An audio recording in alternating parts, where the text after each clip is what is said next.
Chapter 1. Prisoner. From where Willem was standing, the polar bear didn't look in very good condition. Pelt yellow and moth-eaten, a crown of flies played about its head. Lying flat in a thin scrap of shade, the animal's mighty flanks heaved. Its pink tongue lolled. "Why is it just lying there?" someone complained from the viewing platform close to Willem. "I want to see it move." Willem watched the boy, who was about his age, take out a coin and hurl it down into the pen. The coin thwacked into the bear's hide, but the Arctic animal did not stir. Still not moving. Boring. Losing interest, the boy left for the next enclosure. Willem wandered over to the information board. "Meet Mr. McCool," it offered. "He's a fully grown male polar bear, measuring 2.5 meters from nose to stub tail. In the wild, polar bears live in the Arctic, where temperatures drop to 40 below zero. No wonder the animal was panting, Willem thought. The spring day was warm and sunny.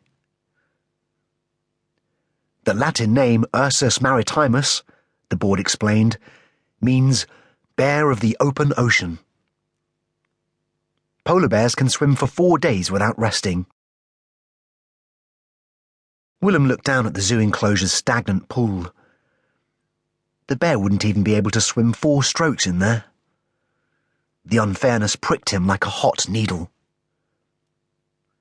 "Lord of Glacier and Berg," the information continued. "The great ice bear roams freely in one of the world's last wildernesses. Once the concrete pen must have been painted white to mimic an iceberg, but now an ashen, lifeless grey. It was more like a corner of the moon than the North Pole. A hole led down to a damp bunker. The captive's den.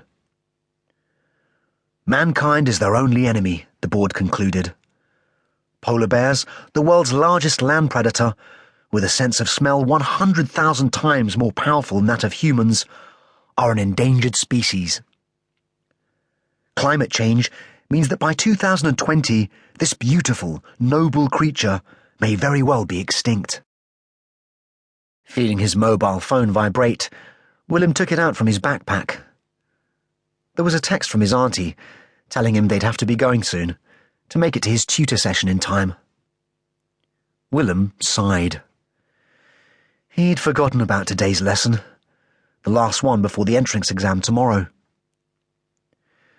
Putting the phone back, he felt something else in the backpack. The book he'd been reading all week, instead of revising. He took it out for a quick look. A treasury of Greek heroes and myths was far more interesting than long division or English comprehension. If only real life could be half as exciting and magical as the incidents in this book. If only Willem could do the kind of things that the Greek heroes did. The first thing he'd do would be to rescue this polar bear. "Look! It's woken up!" somebody shouted. Stretching and yawning, the polar bear rolled onto its back. The visitors gasped at the sheer power on display, then groaned with disappointment as the animal lay still again.